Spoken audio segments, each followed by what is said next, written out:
10 வெங்காயம், 3 பச்சை மிளகா, தேவையான அளவு கருவேப்பிலை, அப்புறம் கடுகு எடுத்துக்கோங்க. இது பார்த்தீங்கன்னா ஒரு 5 இட்லி மீதியான இட்லியை எடுத்து புட்டு வச்சுருக்குறோம். நம்ம எண்ணெய் வந்து தேவையான அளவு ஊற்றிக்கிறோம். நல்லெண்ணெய் ஊற்றிக்கங்க.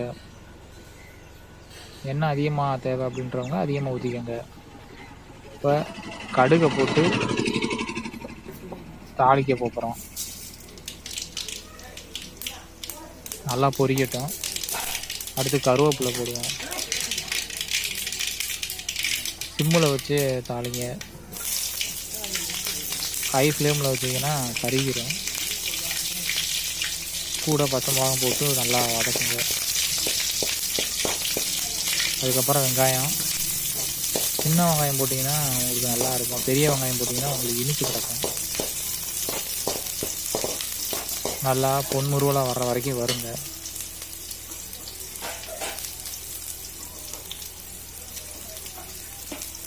அதை சிம்மில் வச்சுட்டு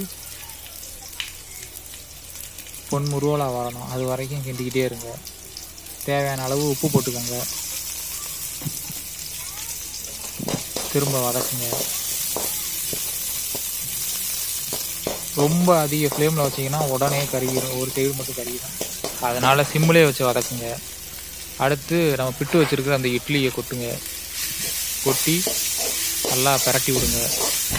இந்த வெங்காயம் எண்ணெய் ஃபுல்லாக எல்லா பக்கத்தும் போகிற மாதிரி பிரட்டி விடுங்க. பிரட்டி விட்டிங்கன்னா நீங்கள் சாப்பிட்றதுக்கு வேஸ்ட்டான இட்லியிலேருந்து சூடான உப்புமா ரெடி ஆயிரும். நீங்கள் முயற்சி பண்ணி பாருங்கள்.